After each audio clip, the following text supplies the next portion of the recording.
মুখে সবসময় তার মিষ্টি হাসি। গান করেন, আবার গান লিখে তাতে সুরও করেন। সুমি নামেই সবার কাছে পরিচিত। পুরো নাম শারমিন সুলতানা সুমি। খুলনায় জন্ম নেওয়া এই শিল্পী ঢাকা বিশ্ববিদ্যালয়ের শিক্ষার্থী ছিলেন। সেখান থেকেই 2002 সালে তার নেতৃত্বে যাত্রা শুরু করে দেশের অন্যতম ব্যান্ড দল চিরকুট। ব্যান্ডের নামটিও তাঁর দেয়া। সিনেমাতেও সমান সাফল্য তার। আলোচিত সিনেমা আয়নাবাজির দুনিয়া গানটি লেখার পাশাপাশি কণ্ঠও দিয়েছেন।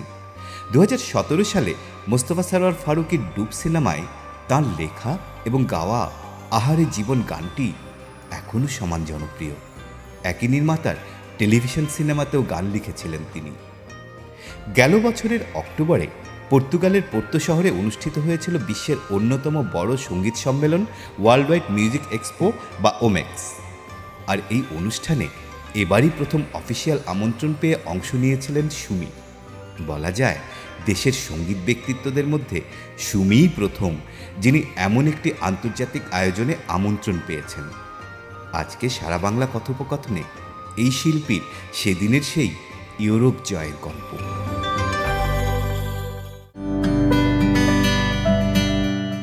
এবছর পর্তুগালের পোর্তো শহরে, পর্তুগালের অন্যতম প্রাচীন একটা শহর পোর্তোতে ওমেক্স 21, এটা পৃথিবীর সবচেয়ে বড় মিউজিক মিটিং বলা হয়। এই কনফারেন্সটা হয়েছে, এটা হচ্ছে গত 27-28 বছর ধরেই হচ্ছে এই কনফারেন্সটা, এবং এটা প্রতিবার এক একটা দেশে হয়। তো এইবার পর্তুগালে হচ্ছে, এবং এইবারই প্রথম বাংলাদেশ থেকে আমি অংশ নিয়েছি, আমাদের ব্যান্ড চিরকুটের পক্ষ থেকে এবং বাংলাদেশের পক্ষ থেকে। এবং আমি আসলে এখানে যাওয়ার আগে আমি বুঝতে পারি না যে এটার ব্যাপকতাটা কত বড় একটা কনফারেন্স হতে পারে। সারাদিন ধরে ওখানে কনফারেন্স হয়েছে, মিটিং হয়েছে, এবং সন্ধ্যার পর থেকে কনসার্টস। ওখানে যে শোকেসিং আর্টিস্ট যারা আছেন খুবই সিলেক্টিভ, খুবই ক্লাসি আর্টিস্ট সবাই, ব্যান্ড এবং সোলো আর্টিস্ট সব। সো এটা আমার জন্য অনেক বড় প্রাপ্তি ছিল, আমাদের ব্যান্ডের জন্য অনেক বড় প্রাপ্তি ছিল। আমি বলবো যে ওমেক্সের মতো একটা জায়গায় আমাদের একটা প্ল্যাটফর্ম তৈরি হয়, এবং সবাই জেনেছে যে আচ্ছা বাংলাদেশের মিউজিক, কারণ আমি শেয়ার করছি আমাদের মিউজিক সহ আমাদের দেশের অনেক মিউজিক। সো ওমেক্সের জার্নিটা খুবই মেমোরেবল ছিল, খুবই হিস্টোরিক ছিল আমাদের জন্য। কিন্তু এই ওমেক্সের পর্তুগালের জার্নির থ্রুতে আমি আসলে আরও 4টা দেশ ঘুরেছি। আমি 4টা গান বানিয়েছি ঘুরতে ঘুরতে। প্রত্যেকটা গানই প্লেনে বসে লেখা, মানে এক দেশ থেকে যখন এক দেশে যাচ্ছি তখন ওই দেশের প্লেনে যাওয়ার পথে লেখা, সুরও ওই দেশে বসে করা, এবং যেটা হয়েছে আমি দেশে পাঠিয়ে দিয়েছি তখন ওখান থেকে, অ্যান্ড তারপর কম্পোজিশন হয়েছে তারপর ওখানে। সো বেসিক্যালি ওই সময় করোনা চলছিল, তো আমি ভিসা নিয়ে খুবই ঝামেলায় পড়তে হয়েছে। আর পর্তুগালে কোনো এম্বাসিও বাংলাদেশে নাই। তো লাকিলি সুইস এম্বাসি ওই সময় খোলা ছিল, এবং সুইজারল্যান্ডের লুবনাপা ওনাদের সহযোগিতায় আমি আসলে ওই সময়টা ভিসাটা ম্যানেজ করি। এবং আরেকটা ব্যাপার ছিল যে আমার সুইস একজন ফ্রেন্ড আছে, ফিল্ম মেকার, সুইস ফ্রেন্ড, যার সাথে আমার 15 বছর ধরে পরিচয়, আমরা খুবই ভালো বন্ধু। ও প্ল্যান করছিল যে আমাদের নিয়ে কিছু করা যায় কি না, চিরকুট নিয়ে একটা ডকু ফিল্ম বানানোর জন্য। সো অনেকদিন ধরে কথা হচ্ছিলো, এবং সব কিছু মিলে এইবার হয়ে গেছে আসলে যে ঠিক আছে তাহলে ওখানে গিয়ে মিটিংটাও সেরে ফেলা যাবে। তো সুইজারল্যান্ডে যাওয়ার পরে আমি ওখানে 4 দিন ছিলাম, ইচ্ছা মতো ঘুরেছি 4টা শহর, মানে না খাওয়া ভুলে। ওখানকার অনেক মানুষের ভালোবাসা পেয়েছি, ঘুরেছি, এবং ওখানে ছোটো ছোটো গ্যাদারিং, মানে ইন্টারাকশন হয়েছে ইন্টারন্যাশনাল বিভিন্ন মানে মিউজিক করে এরকম অনেকের সাথে। ওমেক্স 21-এর যে ট্যুরটা, এটা আমাকে অনেক কিছু দিয়েছে আসলে। 18 দিনের এক যাযাবর জীবন, 4টা গান, অনেক সম্ভাবনা, অনেক পজিটিভ এনার্জি। সুইজারল্যান্ডে 4 দিন আমি পাগলের মতো ঘুরেছি, আমি অনেক কিছু দেখেছি, আমি অনেক কিছু শিখেছি, আমি অনেক কিছু অনুভব করেছি। সেগুলো নিয়ে যে গান হয়েছে সেটার নাম সুইজারল্যান্ড সং, যাযাবর। আমার বন্ধুদের প্রতি আমি কৃতজ্ঞ, ফ্রাঁসোয়া, সোলাঞ্জ, ওদের ছেলে আর্তো, সুইজারল্যান্ডে আরও যারা ছিলেন, কামরুল ভাই, ভাবি, তারপরে মাহবুব, ওর ওয়াইফ, সবাই মিলে অনেক সাপোর্ট দিয়েছে। এবং এরপরে আমি যখন পর্তুগালে গেলাম, একটা ব্যাপার না বললেই না, যে আমি তো বেশিরভাগই কাজই হয়েছে আমাদের ইন্টারন্যাশনাল কমিউনিটির সাথে, কিন্তু বাংলাদেশের মানুষ এত ভালোবাসে, মানে এইটা না না গেলে আসলে বোঝা যায় না যে মানুষ কীভাবে ওন করে আমাদের। হ্যাঁ, তো এরপর যখন পর্তুগালে গেলাম, ঘুরে টুরে মোটামুটি একদিনে যতটুকু ঘুরতে পেরেছি ঘুরে টুরে পোর্তোতে গেলাম। পোর্তোতে আমি 7 দিন ছিলাম এবং বিউটিফুল একটা শহর, বিউটিফুল, মানে অনেক পুরানো শহর। আর কোভিড থেকে কেবল লকডাউন ওখানে খুলেছে, সো মানুষ ভরা একদম, প্লাস কনফারেন্স হচ্ছে, 102টা দেশের মানুষ ওখানে এসছে। এবং ওমেক্স 21 আমার কাছে মনে হয়েছে আমার বাড়ি, এটা মানে এটা আমার জায়গা, এটা মনে হয়েছে। মানে ওখানে কিছু না করেও যদি এক কোণে বসে থাকছে, আমার মনে হচ্ছে আমি কিছু শিখছি, এরা আমার লোক, এরকম মনে হয়েছে। আমি ওন করি এদের। হ্যাঁ, মিউজিক নিয়ে কথা, এর সাথে মিটিং করছি, ওর সাথে মিটিং। প্রত্যেকটা দেশের একটা করে বুথ ছিল ওখানে, প্রত্যেকটা দেশ তাদের মিউজিক নিয়ে ওখানে পোর্ট্রে করেছে, তাদের ব্যান্ডের দেশের আর্টিস্ট, ব্যান্ড। এবং বেসিক্যালি সারা বছরে ওরা কী করবে না করবে সারা ওয়ার্ল্ডে, ওই ওমেক্সে এইটা মোটামুটি এক ধরনের এক্সচেঞ্জ হয়। হ্যাঁ, সো আমি যেহেতু প্রথমবার গেছি, আমি অত কিছু বুঝতে পারি না, বাট আমার যতটুকুই যার সাথে ইন্টারাকশন হয়েছে খুবই পজিটিভলি সবাই ওয়েলকাম করেছে। আমি কিছু আইডিয়া নিয়ে গেছিলাম ওখানে, কারণ আমি ক্লাইমেট চেঞ্জ নিয়ে কাজ শুরু করছি। ইনফ্যাক্ট করেছি আমি গত 3-4 বছর ধরেই। আমি ব্যাকএন্ডে কিছু কাজ করছিলাম, আমি আমার আইডিয়াগুলো ওদের সাথে শেয়ার করেছি এবং সবাই এত অ্যাপ্রিসিয়েট করেছে। এবং ওমেক্সের সিইও যিনি, ওনার সাথেও আমার মিট করার সৌভাগ্য হয়েছে। উনি আইডিয়া শুনে উনি বলছেন যে can I have a selfie with you. তো আমার কাছে খুবই খুবই খুবই ইন্সপায়ারিং লেগেছে পুরো ব্যাপারটা। ওমেক্সের জার্নি শেষে আমি গেলাম হচ্ছে নেদারল্যান্ডে। সেখানে ইনফ্যাক্ট পর্তুগালে বসে একটা গান হয়েছে, ওখানেও গান লেখা হয়েছে। সেটা ওই পর্তুগাল যাওয়ার পথে লিখেছি, প্লেনে বসে। তো যেটা এখন কাজ হচ্ছে ইনফ্যাক্ট স্টুডিওতে। এরপর আমি গেলাম নেদারল্যান্ডসে গিয়ে ওখানে যেটা হয়েছে যে খুবই অন্যরকম একটা ঘটনা ঘটেছে। আমি যেহেতু চিরকুটের পক্ষ থেকে গেছি, আমার অনারে ওখানে একটা রিসেপশনের আয়োজন করা হয়েছিল ইন্টারাকশনের জন্য। লোকাল যারা বাংলাদেশে ছিলেন, ওখানকার অ্যাম্বাসেডার, ওনাদের ফ্যামিলি, আমার খুবই শুভাকাঙ্ক্ষী ভাবি ভাইয়া। আনফর্চুনেটলি ওখানে আমাদের এক ছোটো বোনের একটা বাচ্চা ওদিন মারা যায়। তো ওদিন আর আমরা ডেফিনেটলি, এটা আমার জন্য একটা বড় এক ধরনের খুবই একটা কন্ট্রাস্ট ছিল পুরো ব্যাপারটা জুড়ে। আজমিন, সো ইনফ্যাক্ট আমি যেদিন যাই ওদিনই আবার রাতেরবেলা আমি ফ্রান্সে চলে গেছিলাম, সো প্যারিসে। তো তখন এই ঘটনা ঘটে নাই। প্যারিসে গিয়ে আমি মোটামুটি একদিনে আবার যতটুকু ঘোরা সম্ভব ঘুরে টুরে আইফেল টাওয়ারটা দেখিয়ে ছবি টবি তুলে, একটা ফ্যামিলি ছিল, তানিয়াদের ফ্যামিলি, ওরা আমাকে নিয়ে গেছিল। সো ঘুরে আমি আসলাম। আসার পর দিন যখন আমাদের হওয়ার কথা, তখন এই ঘটনা ঘটে। মানে আমরা সবাই যাচ্ছিলাম ওর বাসায় দাওয়াতে, তখন শুনলাম যে বাচ্চাটা মারা গেছে। সো পুরো ব্যাপারটা জুড়ে জানি কেমন মানে আমার ভেতরে অনেক ধরনের কি বলবো, আমার ভেতরে অনেক কিছু আসলে অনেক চোখ খুলে দিয়েছে, অনেক ধরনের উপলব্ধি এনেছে। মানে একদিকে আমি যেমন কনফারেন্স করে বেড়াচ্ছি, ঘুরে বেড়াচ্ছি, গান গাচ্ছি, একদিকে মৃত্যু, একদিকে।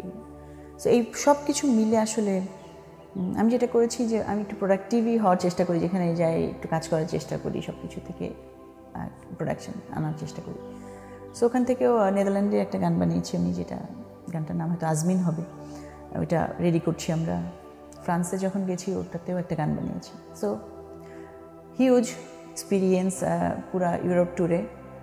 যেটা বললাম যে 4টা দেশ, কিন্তু অনেক শহর, এ মাথা থেকে ও মাথা দৌড়ে বেরিয়েছি। কারণ আসলে দিন শেষে তো আমরা সবাই যাযাবর, আমার কাছে মনে হয় যে। এবং আমি সবসময় মনে করি যে আমরা তো ট্রাভেলার, আমরা কোথাও গিয়ে ট্রাভেল করি অথবা না করি, মগজের মধ্যে কিন্তু আমরা আমাদের নানা জায়গায় আমাদের ট্রাভেল হতেই থাকে।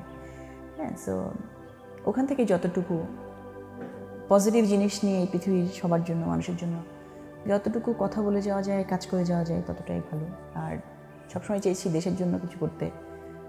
আমার এই ছোট ছোট ইনিশিয়েটিভ, আমি জানি না হয়তো অনেক কিছু না, কিন্তু চেষ্টা করছি যাতে আমাকে দেখে যদি 2টো মেয়ে, 2টো মানুষ, 2টো ছেলে ইন্সপায়ার্ড হয়, সেটাই আমার জন্য মনে হয় বড় পাওয়া হবে। সো এটাই ছিল সোফার। ইনফ্যাক্ট ওমেক্স ট্যুরের পরে আমাদের ইউরোপে অনেকগুলো কাজের স্কোপ তৈরি হয়েছে, একটু স্লোলি যাবে, কারণ এখন তো আবারও ওমিক্রনের জন্য একটু ইউরোপ বন্ধ আছে। সো চেষ্টা করে যাই সবসময়। আলটিমেটলি খুবই ছোট জীবন, কখন কি হয় জানি না, কিন্তু কাজটা করে যেতে চাই সবসময়। আমাদের অনেকগুলো সিনেমার কাজ হয়ে আছে যেগুলো এখন করা হয় নাই, যেমন রিক্সা গার্ল অমিতাভ রেজা চৌধুরীর, ওখানে আমরা 2-3টা গান করেছি, যেটা মিউজিক ভিডিও হওয়ার কথা আসলে। ফিল্মের গান তো কম বেশি আমরা করি, আর অনেকগুলো গান রেডি হয়ে আছে আমাদের, হ্যাঁ, যে কারণে কিন্তু হয় কি আমাদের সবারই কম বেশি আসলে পারিবারিক ব্যস্ততা, সবার স্টুডিও আছে এখন, সবাই কাজে ব্যস্ত, যার কারণে একটু স্লো যাচ্ছে। বাট আমাদের স্ট্রেংথই সবসময় মৌলিক গান ছিল, যে আমরা নতুন গান করব। চিরকুট সবসময় নতুন গানই করেছি, হ্যাঁ, মানে কেউ শুনুক না শুনুক, ভালোবাসুক না বাসুক, আমরা নতুন গান করে গেছি। তো গান রেডি আছে অনেকগুলো, আর এর মধ্যে একটা ফোক নিয়ে কাজ করছি, কিছু ফোক নিয়ে কাজ করছি, অরিজিনাল ফোক, সেগুলো নিয়ে কাজ করছি।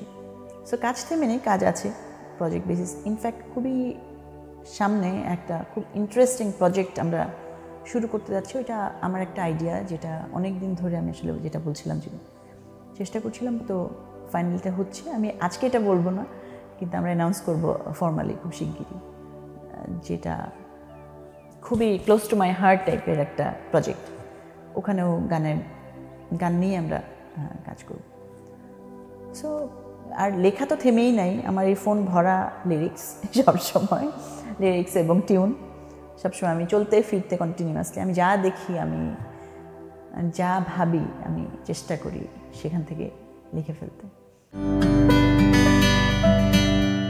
অ্যালবামটা একটু ডিফিকাল্ট দাদা এই সময়টা, কারণ অ্যালবামে আমার কাছে মনে হয় অনেক গান দিলে এখন গানটা মানুষ অতগুলো গান আর মন দিয়ে শুনবে না। অ্যালবাম তো একটা ফিজিক্যাল ব্যাপার ছিল, সিডি হাতে নেওয়া, গন্ধ শোকা, তারপরে লেখা দেখা, লিরিক্সগুলো পড়া, এই জিনিসটা নাই। তো আর একটা শিফট হচ্ছে, তো মানে কমপ্লিটলি একটা জায়গা থেকে এই সিডি ক্যাসেট এগুলো থেকে শিফট হয়ে একটা ডিজিটাল প্ল্যাটফর্মে শিফটের সময়টা এখনও খুবই অর্গানাইজড ওইভাবে না, যে আসলে অ্যালবাম আসলে কী হওয়া উচিত বা অ্যালবাম কীভাবে আসা উচিত। তো সেখান থেকে ওই একটা একটা করে গানই ওয়াইজ মনে হয়েছে আমাদের কাছে, যে একটা একটা গানই দিতে থাকি, তখন বাকিটা দেখা যাবে। 20 বছর হচ্ছে চিরকুটের, এটা তো অনেক। ওই যে যেটা বললাম দাদা, কখনোই মনে করি না অনেক কিছু করে ফেলেছি, কখনোই মনে করি না, কিন্তু চেষ্টাটা ছিল সবসময়। চেষ্টাটা করেছি যে যেই কাজটা আমরা পারি বা আমি পারি, আমরা এটার থ্রুতে একটু মানুষকে উদ্বুদ্ধ করা, একটু ভালো কথা বলা, একটু ভালো কাজ করে যাওয়া, কিছু না হলেও যাতে খারাপটা না করা, মানে এটা অন্তত আমরা চেষ্টা করছি সবসময়। তো সেখান থেকেই আসলে এই 20 বছরের জার্নি, ইচ্ছা আছে যে একটু বড় কিছু করার। ইনফ্যাক্ট 18 বছর যে আমাদের যখন হলো, ওই বছরটাতে কিন্তু আমাদের অনেক প্ল্যান ছিল। আমরা শুরুই করেছিলাম একটা দেশের গান বানিয়ে, কারণ নতুন দেশের গান তো ওইভাবে খুব একটা নেই। দেশের গান দিয়ে শুরু করেছিলাম, আমরা প্ল্যান করেছিলাম 18টা গান ছাড়বো, বাট করোনায় আমাদের প্রায় 10টা দেশে ট্যুর ছিল ওই সময়। সো ওটা তো হয় না আনফর্চুনেটলি করোনার কারণে। কিন্তু 20 বছরে বাইরের ট্যুর তো এখন আনসার্টেন, আসলে এখনও তো করোনার ব্যাপারটা সেটেল হয়নি। বাট 20 বছরের জন্য দেশে আমাদের যে জার্নি, এগুলো নিয়ে আমাদের ফ্যানদের, মানে আমাদের তো সবচেয়ে প্রেশাস, সবচেয়ে দামি প্রাপ্তি যদি বলেন আমাদের ফ্যানরা, আমাদের যারা ভালোবাসে, আনকন্ডিশনাল লাভ যাকে বলে। তো তাদের সাথে আমাদের ইন্টারাকশন, তাদের প্রতি আমাদের কৃতজ্ঞতা, এখান থেকেই 20 বছরের জার্নি নিয়ে কিছু করার ইচ্ছা আছে। বাকিটা জানি না কতটুকু সম্ভব হবে, ইনশাল্লাহ আশা করি যে হবে। আমি মনে করি পৃথিবীতে কোনো জার্নি তো আসলে আপনি স্মুথ মসৃণ না, কারোর জার্নি না, এটা শুধু আমাদের না। বাট একটা ব্যান্ড আসলে ডিফিকাল্ট জিনিস, সত্যি কথা। বিভিন্ন ব্যাকগ্রাউন্ডের মানুষ আমরা এক হই, এক একজনের এক এক রকমের মানে মানসিক অবস্থান থাকে। একটা ব্যান্ডের সবার আদর্শ উদ্দেশ্যও এক থাকে না, হ্যাঁ। সেখান থেকে কিন্তু আমি শুরু থেকেই কিন্তু এই জায়গাটাই মোটামুটি উদা থাকার চেষ্টা করছি। আমি চেষ্টা করছি যতটুকু ওয়েলকাম করা যায়। এখন আপনি নিজেও পারবেন না যে আপনি সবাইকে আপনার মতো করে কথা বোঝাতে পারবেন না, হ্যাঁ, এটা সম্ভব না। তো আমি মনে করি যে দেখেন, এই জার্নিতে আমাদের সাথে অনেকেই আসছে, অনেকেই চলে গেছে, অনেকেই শুভকামনা জানিয়েছে, অনেকে পাশে থেকেছে, অনেকে। আমি পজিটিভটা নিতে চাই দাদা। আমি আমার জায়গা থেকে জানি আমি ভালোবেসে ব্যান্ডটা করার চেষ্টা করেছি। আমি যারাই আমার ব্যান্ডে এসেছে আমি তাদের পাশে থাকার চেষ্টা করেছি। এখন এটার ব্যাখ্যা তো আসলে এক একজন এক এক রকম হতেই পারে, এটা নিয়ে আমি কোনো ইয়ে করি না। কিন্তু আমি মনে করি যে ওই স্বপ্ন বা আপনার উদ্দেশ্য বা আপনার আদর্শে আপনি যদি যত বাধায় আসুক ঠিকঠাক মতো আগাতে থাকেন, বাকি সব না একসময় পরিষ্কার হয়ে যায় দিনের আলোর মতো। হ্যাঁ, বাকি সব দিনের আলোর মতো। আমি সেটাই করেছি। হ্যাঁ, তারপরেও আমার পাশে পাবেল, লিমন, ওরা তো নীরব, সবাই সবসময় ছিল আমার ব্যান্ডমেটরা যারা আছে। ঝড় অনেক এসেছে, একজন অনেকে গেছে, অনেকে এসছে। প্রতিবার মনে হয়েছে যে পারবো না, আমার ব্যান্ডমেটরা ভেঙে পড়েছে, কিন্তু আমার কোথাও যেন একটা মনে হতো যে না, হ্যাঁ মানে আমি আমার কাজটা করে যাই। আমার এত কাজ করছি দাদা, মানে আপনি তো আমাদের এই সময়টাতে নতুন গান গেয়ে নতুন গান জনপ্রিয় হওয়ার পরে সেটা নিয়ে আবার সারা দেশের মানুষের সাথে আপনি কনসার্ট করে বেড়াচ্ছি। সারা দেশের হওয়া কিন্তু খুব ডিফিকাল্ট, মানে সারা দেশের মানুষের জন্য হওয়া। তো সৃষ্টিকর্তার অপার কৃপায় আসলে আমরা এটা করতে পেরেছি। আমি সব কিছুকে আসলে শিক্ষা হিসেবে নিয়েছি, সব কিছুকে আমি খুবই ক্ষমাশীল। আমি চেষ্টা করি সবসময়, অনেক মন খারাপ হয় অনেক কিছুতেই মন খারাপ হয়, কিন্তু ওটাকে আমি খুব বেশি বড় করে না দেখে আমি কাজের জায়গাটা বড় করে দেখি, ক্ষমার জায়গাটা বড় করে দেখি। কারণ দিন শেষে তো আমি কালকে আসছি কিনা, আপনি কালকে আসছেন কিনা, আমরা কেউ বাঁচবো কিনা আমি তো জানি না। আমি কেন আমার কাছে মনে হয় একটা জীবন এই কমপ্লেন করা এর জন্য এনাফ, মানে এগুলো না, মানে তার চেয়ে বরং অনেক বেশি কাজ করার জায়গা। হ্যাঁ, সো একটা জিনিস আমি আজকেই প্রথম বলতে চাই যে আমার সাথে যারা কাজ করেছে আমি চেষ্টা করছি তাদের দায়িত্ব নিতে। হয়তো সবার জন্য যথেষ্ট হয় নাই, কিন্তু হয়তো সবাই রিলেট করতে পেরেছে অথবা পারে নাই। আমার কোনো আফসোস নেই। আমি আমার কাজটা করে গেছি এবং যাব, এবং চিরকুট নিয়েই যাবো ইনশাল্লাহ। সৃষ্টিকর্তা এক একজনের জীবন এক একভাবে ডিজাইন করেন। হ্যাঁ, ওই ডিজাইনের মতোই আমাদেরকে রং ঢালতে হয়, আমাদেরকে সব কিছু সাজাতে হয় বা চলতে হয়। তো আমার মনে হয় আমার জীবনের ডিজাইনটা সৃষ্টিকর্তা হয়ে করেছেন। আর যেটা বললেন যে একটার পর একটা, আমি আসলে এত কিছু করতে চাই না, আমি জানতামও না যে আমি এত কিছু করব। আমার আসলে জীবনের ধাক্কা সামলাতে এগুলো করতে হয়েছে, সত্যি কথা। মানে একটার পর একটা বাধা এসেছে, একটার পর একটা ধাক্কা এসেছে, আমাকে একটার পর একটা করতে হয়েছে। অ্যান্ড আপনি বিশ্বাস করবেন না, আমার মনে হয় না এগুলো আমি করি, আমাকে কেউ করাই, আমি জানি না। কারণ খুব নাহলে আসলে তো এত দায়িত্ব, আসলে অনেক দায়িত্ব, আমি কীভাবে পালন করি আমি নিজেও জানি না। কিন্তু সিচুয়েশান আমাকে এইভাবে গাইড করেছে জীবনে। এবং যেহেতু আমি কমপ্লেন করি না, আমি সলিউশন খুঁজি সবসময়, সেহেতু হয়তো বা পারি ব্যাপারগুলো। মানে কমপ্লেন করলে তো কমপ্লেনের শেষ করা যাবে না আসলে, কিন্তু আমি কমপ্লেন করি, সময়টা নষ্ট করবো কেন? তার চেয়ে আমি সবসময় প্রোডাক্টিভ হওয়ার চেষ্টা করেছি। আজকে স্টুডিও দিয়েছি, আমার স্টুডিওটার নাম কোকিল, হলো 2 মাস হয়েছে।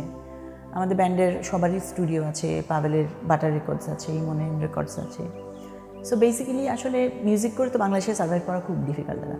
তো ওদের স্টুডিও আছে, ওরা এখন আলহামদুলিল্লাহ খুবই ব্যস্ত, সবাই খুবই ভালো করছে সবাই। তো আমি মানে যেটা হয় যে চিরকুটের কাজটা করার জন্য যতটুকু আমার স্পেস দরকার, এটা আসলে সবাই চাইলেও আসলে করতে পারছিলাম। তো আমাদের এটা দরকারই ছিল, একটা স্টুডিও করার একটা জায়গা। অ্যাট দ্য সেম টাইম আমি তো আসলে চিরকুটের বাইরে ওইভাবে কখনো কাজ করিনি। সো আমি এখন যেহেতু আলহামদুলিল্লাহ চিরকুটের একটা জায়গা দাঁড়িয়ে গেছে, আমি নতুন ছেলে মেয়েদের জন্য কাজ করতে চাই, গান করতে চাই, ভালো ভালো গান করতে চাই, মানুষের জন্য করতে চাই। সো বাট সবার আগে আমার কাছে চিরকুট, এর চেয়ে কোনো বিকল্প নাই। আমি খুবই সাধারণ একটা মানুষ, আমি খুব সাধারণ একটা পরিবার থেকে আসা, মফস্বল থেকে আসা একটা মেয়ে। আমার আহামরি যে স্বপ্ন ছিল কোনোদিন তা না, আমি শুধু গানটা অসম্ভব ভালোবাসছি। আমার বাবা, আমার ফ্যামিলি খুব ভালোবাসতো। আমার বাবা আমার ভিতরে কিছু ভ্যালুস দিয়ে দিয়েছে, আমার কিছু শিক্ষা আছে, আমি শুধু সেগুলো কাজে লাগিয়ে কাজগুলো করে যেতে চাই, আর কিছু না। এবং বাকি যে সবাই বলে যে তোমরা তো অনেক কিছু করছো, অ্যাচিভমেন্ট অনেক কিছু, আমি দাদা এগুলো কখনোই মাথায় নিই না আসলে, যে অনেক কিছু করে ফেলছি না। যেগুলো করার ছিল এগুলো আমার মনে হয় আমি মানে ডেস্টিনড ছিলাম যে আমাকে এগুলোই করতে হবে। হ্যাঁ, এবং সামনে কালকে যা করবো বা করবো আমি আসলে এটা ডিসাইড করি না, এই ডিসিশন অন্য কোনো জায়গা থেকে আসে, হ্যাঁ, উপর থেকে আসে।